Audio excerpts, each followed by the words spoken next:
आज शुरू करते हैं समाजलिम एसडीटी और एसए दोनों के लिए। तो समाजलिम का ये पहला टॉपिक है।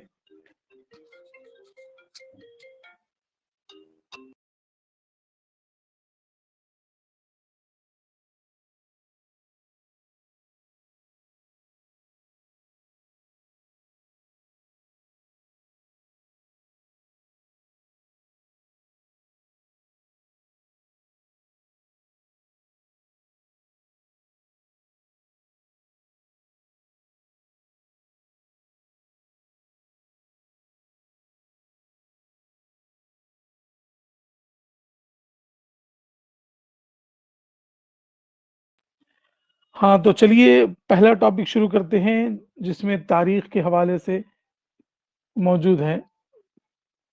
तो देखिए क़दीम जो दौर था माक़ाबिल तारीख, उसको जदीद पत्थर का दौर और क़दीम पत्थर का दौर, दरमियानी पत्थर का दौर कहा जाता है। तो इस तरीके से पत्थर के दौर को 3 हिस्सों में तक़सीम करेंगे। क़दीम पत्थर का दौर, जदीद पत्थर का दौर और दरमियानी पत्थर का दौर। तो ये 3 दौर थे जो माक़ाबिल तारीख़ के दौर कहलाते हैं।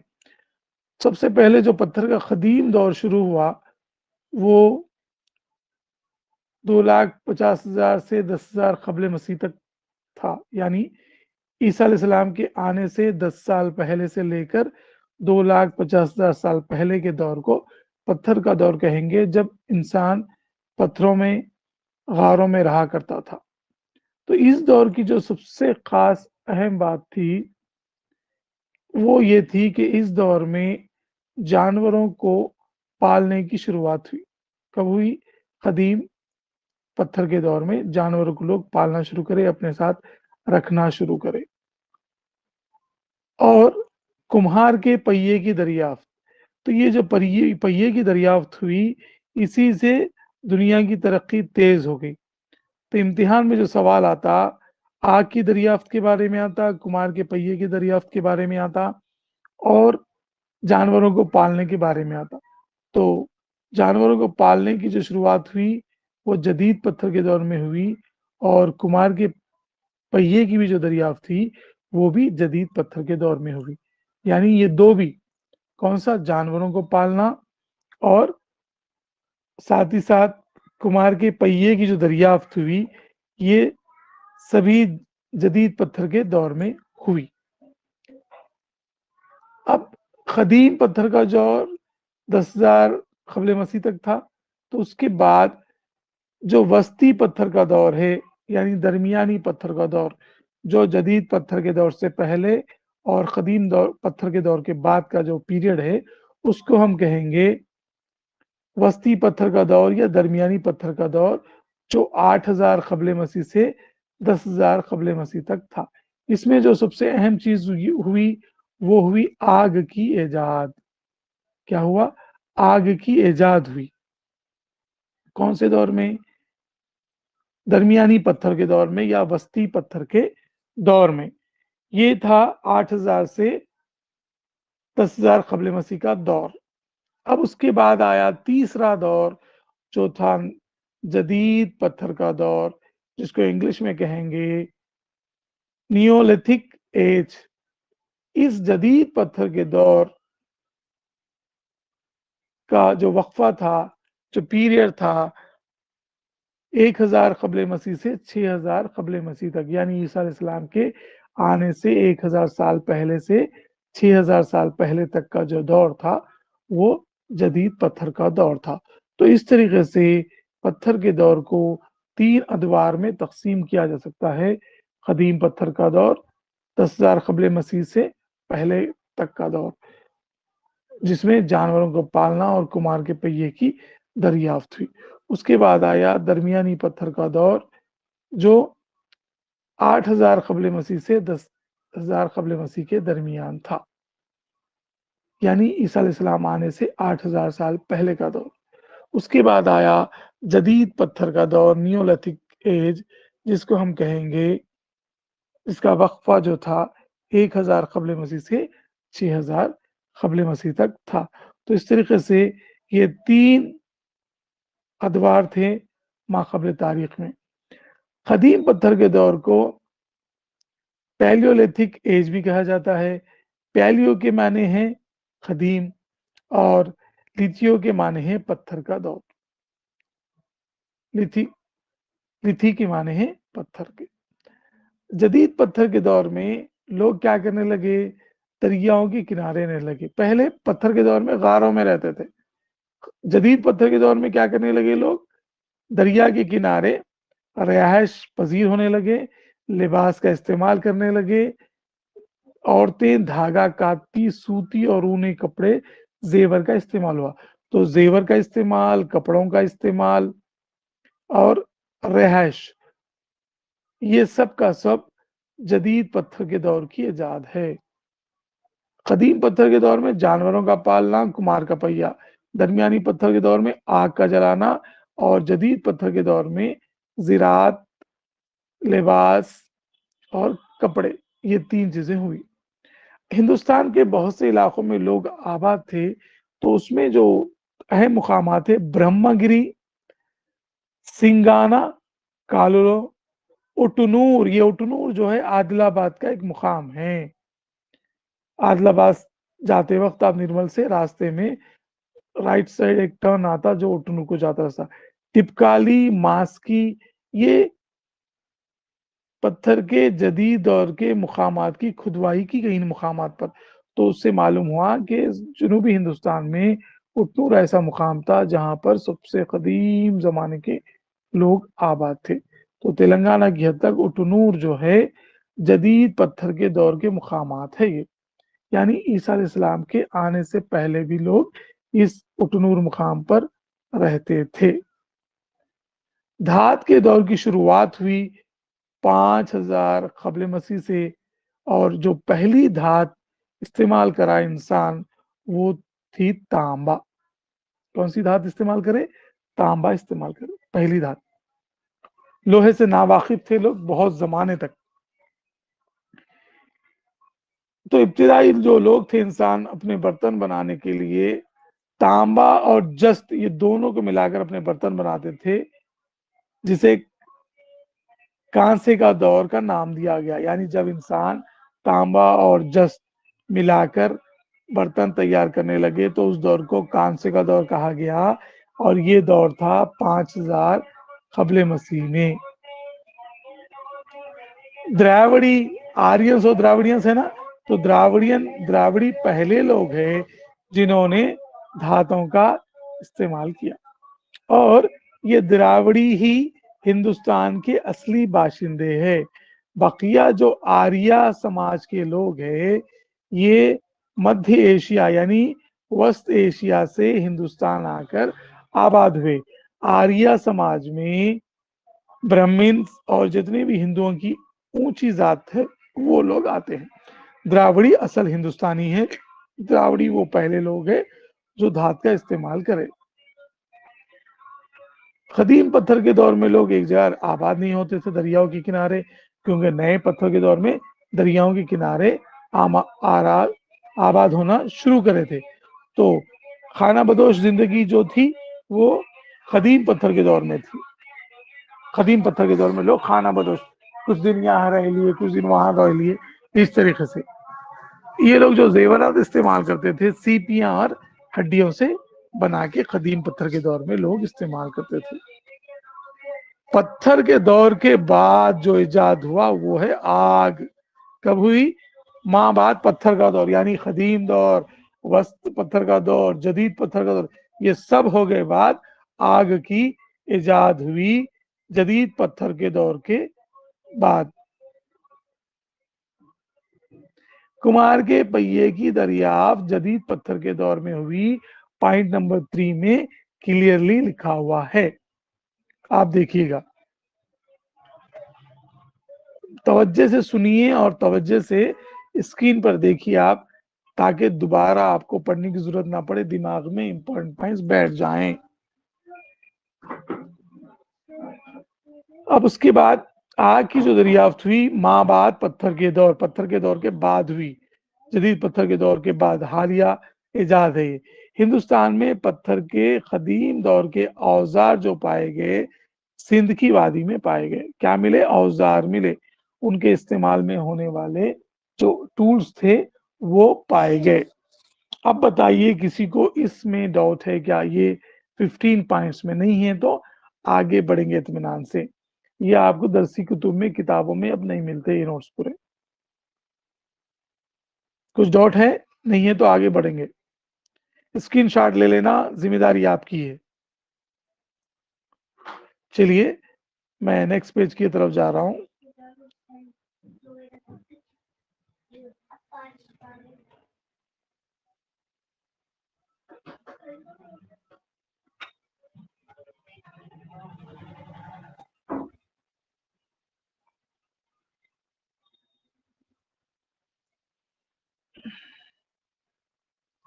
अब इसी में दूसरा जो टॉपिक है हमारा वो है तारीख के जराए, यानी देखिए तारीख जो हमें मालूम होती मुख्तलिफ जराए से मालूम होती, किताबों से मालूम होती और कुतुबात जो पत्थर पे नक्शो निगार थे, जो बादशाहों ने कुतुबात लिखे उससे भी मालूम होती है। तो हिंदुओं की जो मुक़द्दस किताबें हैं, उसमें सबसे पहले जो अहम है, वो है वेदास।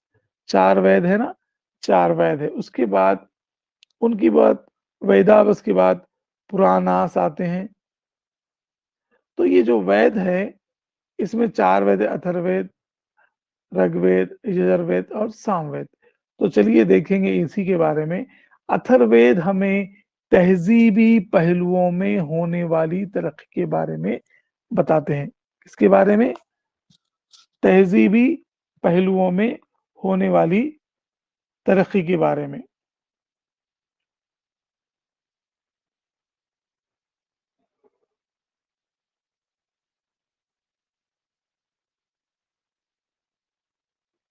तो 4 वेद है, देख लीजिएगा आप। ऋग्वेद, सामवेद, यजुर्वेद और अथर्ववेद। ये 4 वेदास है। और वेद, वेदा जो लफ्ज़ है, कौन सा? वेदा। 4 वेद है ना? ऋग्वेद, दूसरा है सामवेद और तीसरा है यजुर्वेद और चौथा है अथर्ववेद। तो ये 4 वेद है। तो वेदा के माने हैं नॉलेज या इल्म के माने हैं। और ये जो वेदा से किताबें, इसमें जो चीज़ें मौजूद है, ये पहले ज़बानी लिखे हुए नहीं थे। ज़बानी एक दूसरे से मुंतकिल, एक नस्ल से दूसरी नस्ल तक मुंतकिल हुई और बाद में लिखी गई। तो ये जो वेदास है, इसमें भी 4 चीज़ें होती हर वेद में। एक है संहितास, यानी हिम, उर्दू में कहेंगे आप, अरबिक में कहेंगे तो आयत, या हिंदी में कहेंगे तो हिम कहेंगे। और ये है संहितास। और दूसरा इसका हिस्सा होता है, 4 हिस्से हैं ना? वेद जो बनते 4 हिस्सों से बनते हैं। हर वेद में पहली जो चीज़ शामिल होती है वो है हिम। जैसे कुरान शरीफ में हम वर्स नंबर बोलेंगे इंग्लिश में या आयत नंबर, तो वेदास में हिम नंबर, हिम होगा ये, HYMNS, हिम। दूसरा है ब्रह्मनास। ब्रह्मनास का मतलब है जो रस्मो रिवाज किए जाते हैं, रसूमात, रिचुअल्स, वो है ब्रह्मनास। तीसरा है अरण्यकास। अरण्यकास, अरण्यकास। ये अरण्यकास क्या है? टेक्स्ट है ये लिखा हुआ। और चौथा है उपनिषद। उपनिषद देखे ना, हम कहानियां देखते उपनिषद के, ये अखलाकी कहानियां होती। तो इस तरीके से वेदास 6। तो 4 वेदास है ना? ऋग्वेद, सामवेद, यजुर्वेद और अथर्ववेद। सबसे कदीम जो वेद है वो है ऋग्वेद। सबसे कदीम वेद सबसे पुरानी ऋग्वेद है और इसमें जो है वैदिक समाज के बारे में लिखा गया है ऋग्वेद में। वैदिक समाज, उस वक़्त समाज किस तरीके से था, कौन-कौन रहते थे, क्या-क्या करते थे, ये सारी चीज़ें ऋग्वेद में लिखी हुई है। दूसरा है सामवेद। ये सामवेद जो है, इसमें मज़हबी रसूमात के बारे में लिखा हुआ गया है। मज़हबी रसूमात है, कैसी पूजा करना, क्या पढ़ना, क्या गाना, ये सारी चीज़ें सामवेद में है। तो सबसे पुरानी ऋग्वेद में वैदिक सोसाइटी के बारे में है, वैदिक समाज के बारे में है। दूसरा सामवेद में उनके मज़हबी रसूमात और जो वज़ाइफ है, वज़ीफ़े पढ़ने के, वो लिखे हुए हैं। तीसरा है यजुर्वेद। यजुर्वेद में कुर्बानियों के बारे में लिखा हुआ है। कुर्बानियों के बारे में लिखा है और किस तरीके से कुर्बानियाँ देना, ये यजुर्वेद में है। चौथा जो अथर्ववेद है, इसमें रोज़ाना ज़िंदगी किस तरीके से गुज़ारना, ये अथर्ववेद में है। तो इस तरीके से 4 वेद है, ऋग्वेद सबसे पुरानी है और अथर्ववेद में हमें तहज़ीबी पहलुओं के बारे में मिलता, यानी किस तरीके से ज़िंदगी गुज़ारना। तो इसके अलावा चंद रज़्मिया कहानियाँ भी है, जैसे रामायण और महाभारत। इंग्लिश में इसको एपिक कहेंगे। ये सही थी, नहीं थी, इसकी कोई प्रूफ नहीं है इसका। तो रामायण और महाभारत जो है, माशी या हुकूमती निज़ाम, समाजी और माशी हालात के बारे में लिखी हुई है। रामायण के बारे में मान लो, राम जो बादशाह रहते, शहज़ादे रहते, छोड़ के जाते, 14 साल का वनवास होता। महाभारत भाइयों की कहानी है, झगड़ा होता, जंग होती, महाभारत है वो। महाभारत जो है सियासी निज़ाम के बारे में है, जिसमें मामा शकुनी अपने भांजे को भड़काते, पांडवों के खिलाफ जंग होती, वो सियासत है वो। संस्कृत की किताबें जो बहुत मशहूर है, उसमें है, इससे पहले भी पढ़े हम, कौटिल्य की अर्थशास्त्र है, जो हुकूमत की इंतज़ामी उसूलों के बारे में है। किस तरीके से हुकूमत चलाना, किस तरीके से कंट्रोल करना, किस तरीके से फैसले लेना, ये सभी के सभी कौटिल्य की लिखी हुई अर्थशास्त्र, शास्त्र का मतलब ही साइंस है। और एक किताब थी पाणिनि शख्स की, जो किताब का नाम है अष्टाध्यायी और पतंजलि। ये पतंजलि की जो किताब है वो है महाअभ्यासा। महाअभ्यासा, पतंजलि गुरु थे, उन्होंने किताब लिखी है महाअभ्यासा। और पाणिनि की अष्टाध्यायी, ये मशहूर संस्कृत की किताबें हैं। डीएससी में हमें ना तो ज़्यादा पढ़ना है, ना तो कम पढ़ना है। इम्तिहान की नुक्ते नज़र से जो चीज़ें अहम है, वही पढ़ना है। इसका इन डेप्थ में पढ़ना डीएससी के सिलेबस से इसका कोई ताल्लुक नहीं है। तो खैर, संस्कृत की किताबें ये है।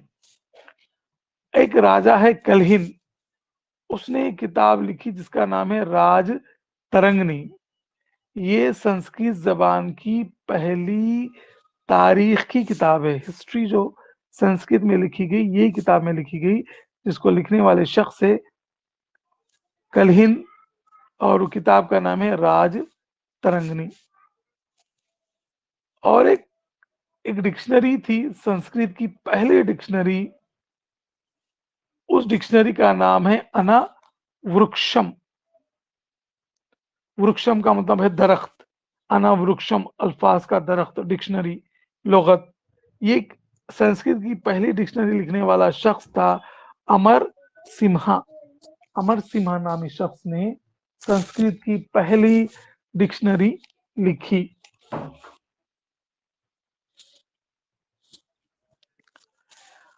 और ये जो जैन मत और बौद्ध मत है, इसकी जो मजहबी किताबें हैं संस्कृत में नहीं है, बल्कि प्राकृत जबान में लिखी गई है। तो ये बौद्ध धर्म, जैन धर्म बहुत कदीम दौर है। जैन मत की मुक़द्दस किताब है अंगास और बुद्ध मत की मुक़द्दस किताब है त्रिपिटकास, जिस तरीके से हमारी कुरान मजीद है, क्रिश्चियनों की बाइबल है और ईसाइयों की बाइबल है और सिख की गुरु ग्रंथ साहिब है और हिंदुओं की वेदास है, तो वैसे ही जैन और बौद्ध धर्म की मुक़द्दस किताबें अंगास और त्रिपिटिका है। हाला ने भी एक किताब लिखी थी जिसका नाम था गाथा सतपथी। तो इम्तिहान में किताब पूछा जाएगा या उसका नाम पूछा जाएगा। गुरुदयास की एक किताब है बृहत कथा मंजरी, ये प्रकृत जबान की दूसरी अहम किताब है। पहली किताब है कौन सी है? जैन मत की जो बौद्ध मत की मुक़द्दस किताबें वो है और दूसरी किताब जो है बृहत कथा मंजरी है गुरुदयास की। द्राविडियन जबानें यानी तेलुगु, तमिल, कन्नड़ा, ये द्राविडियन ज़बानें हैं।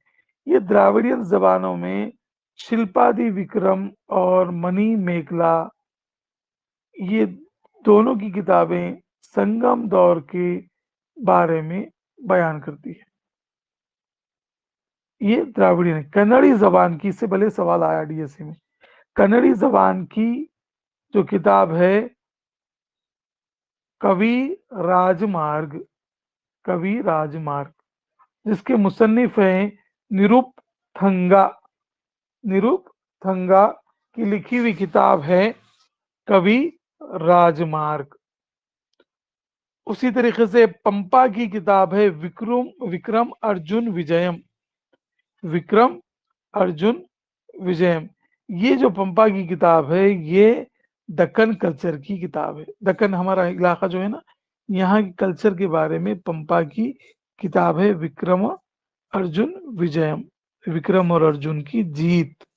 कवि राजमार्ग नरोथंगा की कन्नड़ी जबान की है। द्राविडियन जबान में शिल्पादि विक्रम मणिमेखला दो किताबें हैं। गुरुदयास बृहत कथा मंजरी प्रकाश जबान में लिखा। हालांकि किताब गाथा सतपथी है। जैन मत की किताबें अंगास और त्रिपिटिका है जो प्रकाश जबान में है। तो यहाँ तक क्लियर है ना? वेदास पढ़ लिए, 4 वेदास है, ऋग्वेद सबसे पुरानी है। हाँ? मेघास्तनीस मालूम है ना? इन्हें एक किताब लिखा था मौर्य दौर के बारे में। ये टॉपिक इससे पहले भी हुआ शायद, थोड़ी चीजें आई इसमें। चीनी सैया हेवत्सांग, अटसंग, फाहियान, ये सब के सब तीनों जो है गुप्त दौर में आए थे, चंद्रगुप्त मौर्य के दौर में। उसमें समाजी और मजहबी हालत, उस वक्त कैसे समाजी और मजहबी हालात थे उसका जिक्र किया गया है। तो ये चीनी सैया गुप्त दौर में आए थे। महमूद गजनवी के दौर में भी एक आलिम आया था जिसका नाम था अल बरूनी, ये किताब लिखा था किताबुल हिंद। जियाउद्दीन बरनी ने तारीख फेरोज शाही नामी किताब लिखी और ये फिरोज शाह तोलख के बारे में लिखी हुई किताब थी जिसका लिखने वाला था जियाउद्दीन बरनी। अमीर खुसरो भी जो थे जिन्होंने कवाली की ईजाद की, इनकी किताब नाम है तुगलक नामा, तो ये तुगलक के दौर के है। निकोला कॉन्टी आया था विजयनगर सल्तनत में और अब्दुल रज्जाक, डोमिंगो पीस। ऐसे सवाल आते डीएससी में कि क्या देता सवाल, निकोलो कॉन्टी ने इस हुकूमत के बारे में लिखा, विजयनगर हुकूमत के बारे में। Niccolo Conti, Abdul Razzaq, Domingo Paes और फ्रोनेवोस, ये सब विजयनगर के सल्तनत के बारे में लिखे थे। अब ये तो मालूम है आपको 1920 के वक्त आसार कदीमा की खुदवाइयाँ हुई, हड़प्पा, मोहनजोदारो, तक्षशिला, नालंदा, सारनाथ, पाटलिपुत्र और तहापुर, नागार्जुनकोंडा, इन मुकामात पर खुदवाइयाँ की गई, नागार्जुनकोंडा वगैरह। तो इन जगहों से बहुत सी चीजें दरियाफ्त हुई, बर्तन, सामान, मूर्तियां वगैरह, तो उससे मालूम हुआ कि उनकी तर्ज जिंदगी कैसी थी। हिंदुस्तान के अव्वलीन कुतुबों का ताल्लुक शहंशाह अशोक के दौर से है। अशोक क्या करा, कुतबे बनाया। इलाहाबाद में समुद्रगुप्त ने कुतबे लगवाए। इलाहाबाद जिसे अब प्रयाग कहा जा रहा है, जहाँ कुंभ का मेला चल रहा, तो वहां पर समुद्रगुप्त गुप्त दौर का वो खुतबा लगाया। खुतबे में क्या करते थे वो लोग, अपनी फतूहात के बारे में या कुछ मैसेज वगैरह होता तो पत्थरों पर लिखवा देते थे, खुदवा कर कुंदवाते थे, तो उसी को हम कुतबे कहेंगे। तो हिंदुस्तान के जो सबसे पहले कुतबे थे अशोक के दौर में शुरू हुए। आसर कदीमा की खुदवाइयाँ हड़प्पा, मोहनजोदारो, तक्षशिला, नालंदा, सारनाथ, पाटलिपुत्र, तंजावुर और नागार्जुनकोंडा वगैरह में खुदवाइयाँ की गई थी। यहाँ कुछ पूछना है तो पूछिएगा।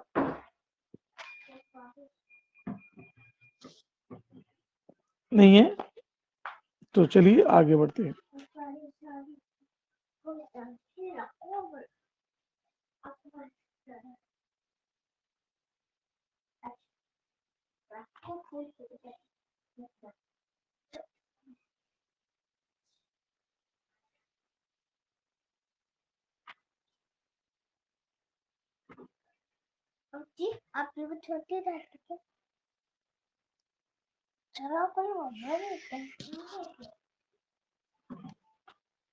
अब जो आंध्रा के सतवाहना थे, आंध्रा के सतवाहनों ने, उनकी तारीख के बारे में अगर हमको पढ़ना है तो बहुत सारी किताबें मौजूद है। उसी में से ये देखिए आप, कौन सी किताब है ये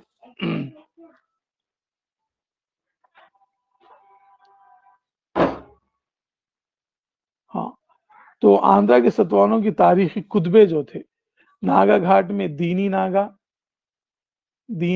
नागा ने लगाए, और नासिक में गौतमी रालासाई ने लगवाए। तो आंध्रा के जो सतवाहना थे वो अपने कुतबे सतवाहना दौर में नागा घाट में दीनी नागा लगाया, और नासिक के मुकाम पर गौतमी रालासाई ने कुतबे लगवाए। प्लाकिशन का आईहोल कुतबा भी बहुत मशहूर है। ठीक है, शिल्पादि विक्रम संगमदब के बारे में लिखी हुई किताब है, और गनाड़िया किताब जो थी बृहत कथा मंजरी ने लिखी। तो ये चंद किताबें थी और चंद सयाहों के बारे में था। अब तीसरा जो टॉपिक है हमारा वो है हिंदुस्तानी तारीख और तहजीब। हिंदुस्तान का शुमाली हिस्सा, यानी उसमें हिमालय पहाड़ है, हिंदुओं की आबादी है 82%, अब 84% है, दीगर 16% है फिलवक्त।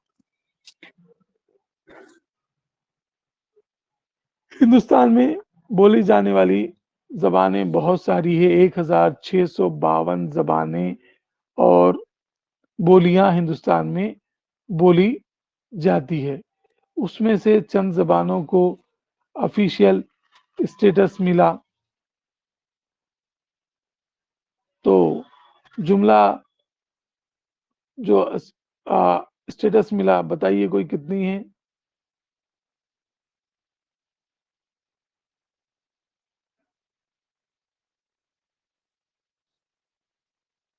कोई बोलिएगा।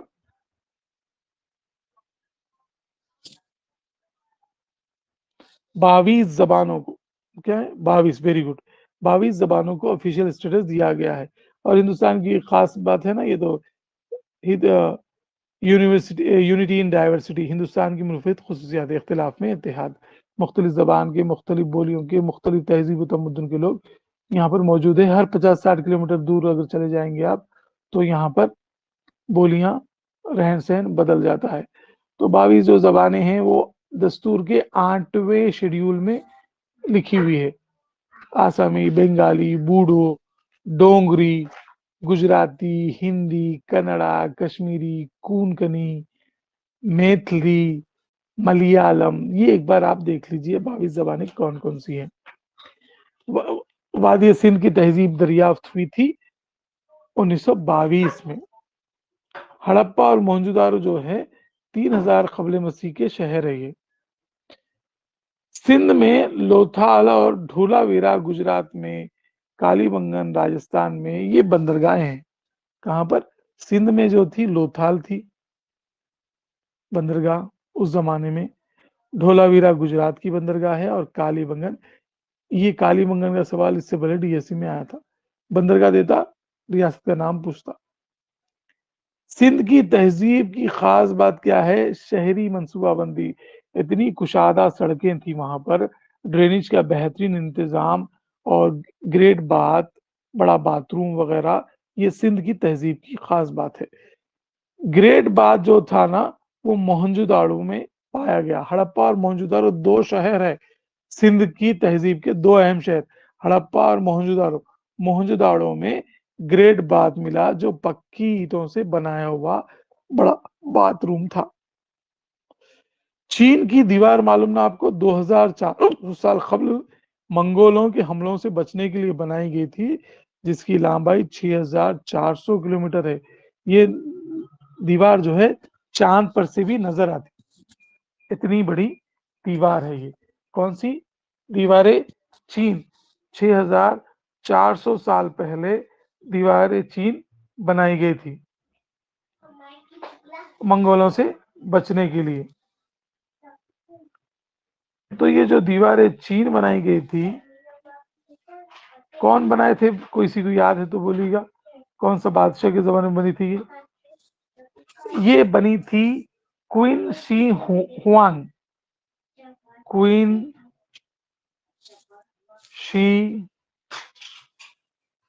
हुआंग बादशाह के दौर में ये दीवार बनाई गई थी। ग्रेट वॉल ऑफ चाइना 3री सदी ईस्वी में बनाई हुई दीवार है।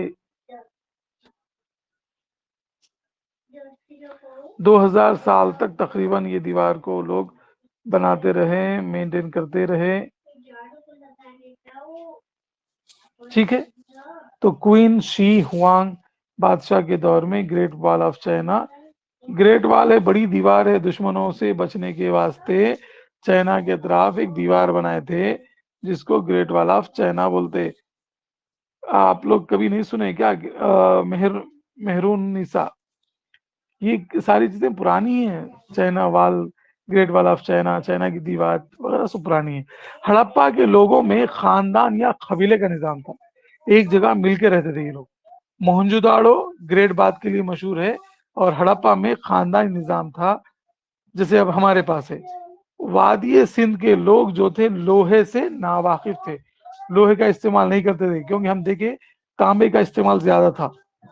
यहाँ की अहम फसल गेहूं, जवार और रोटी थी। कहाँ की? वादी सिंध की। ये दरियाए सिंध के आजू बाजू का इलाका है वादी सिंध। यहाँ पर पंजाब, अब जो हिंदुस्तान में पंजाब है, वो पाकिस्तान का पंजाब, ये इलाके वादी सिंध है, दरियाए सिंध के आसपास के इलाके हैं। वहां पर जो पैदावार होती थी फसलों की, गेहूं, जवार और रुई की होती थी। ये लोग गेंडा, शेर, बंदर, रीछ से बिल्कुल नावाकिफ थे। अब मेरे को कोई जवाब दीजिएगा कि ये लोग क्यों गेंडा, शेर, बंदर, रीछ से नावाकिफ थे? क्या वजह हो सकती है? ये वजह और इसका सही जवाब आप सबको मालूम है, बताइएगा कि क्यों ये लोग, वादी सिंध के लोग, शेर, बंदर, रीछ से बिल्कुल नावाकिफ थे? वजह क्या थी होंगी? आप सबको इसका जवाब मालूम है? कोई गेस करिए, दिमाग पे जोर डालिए। आसान सवाल है और जवाब भी।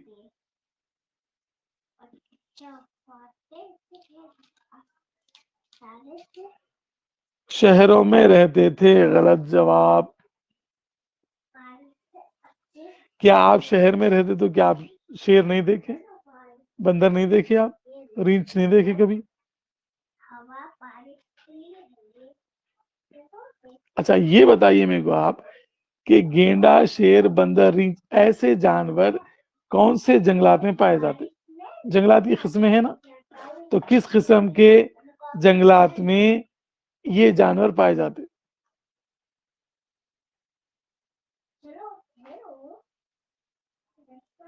ये जो जानवर है सदाबहार जंगलात में या पतझड़ वाले जंगलात में पाए जाते, और जो सिंध का इलाका है वो खते इस्तिवा से बहुत दूर है। इसी वजह से वहां के जंगलात में ये जानवर नहीं पाए जाते, इसलिए वो लोग नहीं देखे। क्योंकि हम लोग खते इस्तिवा से करीब है, पतझड़ के जंगलात में है या सदाबहार जंगलात में है, इसलिए हम लोग ये जानवर देखे। हड़प्पा के लोग बर्तन और हथियार बनाने के लिए तांबे का इस्तेमाल करते थे, इसलिए वो लोग लोहे से नावाकिफ थे। लोहे से नावाकिफ थे हड़प्पा और मोहनजोदारो के लोग। तो यहां तक कुछ डाउट है तो बताइए, और आपकी कुछ शक व शुबात है तो पहली क्लास है ये पूछिए आप। देखिए इस तरीके से इस तर्ज में तैयारी करना है, ये टॉपिक है उसमें से ये इंपॉर्टेंट पॉइंट्स हमें पढ़ना है बस, न कम न ज्यादा। क्योंकि अब इसमें इन डेप्थ पढ़ना डीएससी के लिए नुकसानदाह है। जो अहम पॉइंट्स है वो पढ़ना नहीं, अगर आपको मालूमात ज्यादा करनी है तो आप पढ़िए किताबें, आपको जो टॉपिक पढ़ना है इन डेप्थ पढ़िए। इम्तिहान के नुक्ते नजर से ये बेहतरीन नोट से बेहतरीन एक्सप्लेनेशन करने की मैंने कोशिश की। अब बताइए किसी कुछ डाउट है तो माइक ऑन करिए, पूछिए। और डीएससी में कामयाबी का सिर्फ एक ही फार्मूला है, वो है ये, जितने बार हो सका उतने बार revision revision revision revision revision, ताकि इम्तिहान में आप 4 जवाबात में कंफ्यूज ना हो सको। कम से कम अगर आप सही जवाब नहीं पहचान सक रहे तो कौन से 3 गलत है वो आप पहचान सकना, तब जाके आप कामयाब हो सकते। तो कुछ डाउट है तो पूछिए, क्योंकि होता ना बहुत सारी चीजें आपको पूछनी होती या बोलनी होती या मालूम करनी होती। और अफसोस कि सिर्फ 28 स्टूडेंट्स जमा हैं क्लास में, बकिया लोग पता नहीं कहाँ हैं, क्या कर रहे। इससे क्या होता, इंटरेस्ट नहीं आता पढ़ाने में। कोई डाउट नहीं है किसी को? नहीं है तो आज की क्लास यहीं खत्म करेंगे, इंशाल्लाह कल और तफसील से थोड़ा और ज्यादा टाइम पढ़ेंगे, क्योंकि पहला दिन था।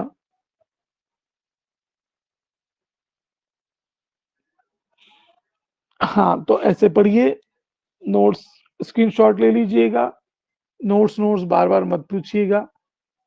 नोट्स जब तैयार हो जाएंगे शेयर कर दिए जाएंगे, या नहीं हुए तो तब तक के लिए आप इसका स्क्रीनशॉट लेना, पढ़ लेना बस। अगर इसको लिख लिए तो और अच्छी बात है, क्योंकि आपको फुल टाइम प्रिपरेशन लेना है, करना है।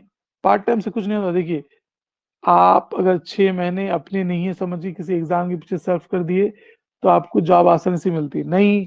मैं 4 बार पढ़ूंगा, 3 बार पढ़ूंगा, एक एक महीना पढ़ूंगा, 15-15 दिन पढ़ूंगा, रोज 1 घंटा पढ़ूंगा या 2 घंटे पढ़ूंगा, ऐसे करने से जॉब नहीं आती। डेडिकेशन होना।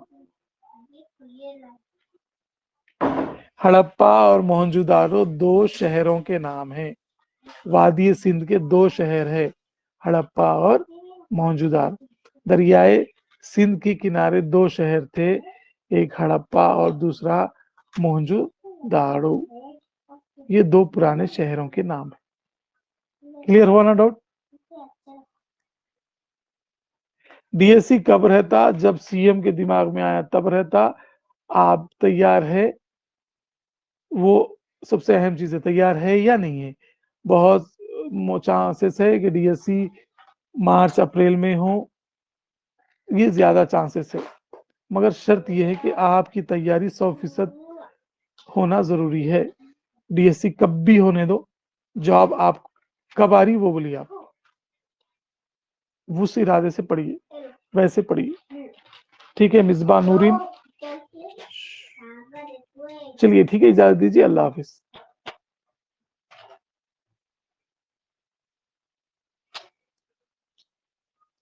कल से क्लास में स्ट्रेंथ बढ़ना जरूरी है, नहीं तो फिर क्लास से रुक दी जाती। सबको आना जरूरी है, बाद में नहीं। आप देखिए एट ए टाइम जब सुनेंगे तो आसान होता, आपकी भी आदत होती बैठने की, सुनने की, पढ़ने की। नहीं टाइम मिला जब देख लेंगे, फुर्सत मिली जब पढ़ लेंगे, तो वैसे ही कॉम्पिटिटिव एग्जाम्स में वैसे लोगों को नुकसान होता।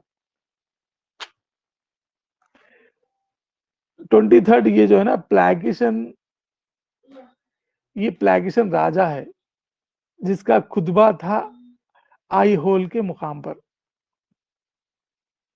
आई होल के मुकाम पर प्लैगिशन नामी बादशाह ने अपना खुतबा लगवाया। आंध्रा के सतवाहना नागा घाट में दीनी नागा खुतबा लगाया। नासिक के मुकाम पर गौतमी रालासाई राजा ने अपने खुतबे लगाए। पत्थर पर खोद खुदवा कर या कुंदवा कर लिखा जाता ना पत्थरों पर, उसको बोलेंगे खुतबा। ठीक है, सूफिया क्लियर हो गया। चलिए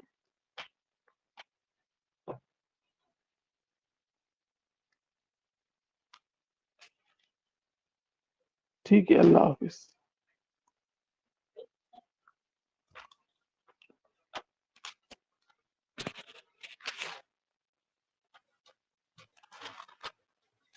अच्छा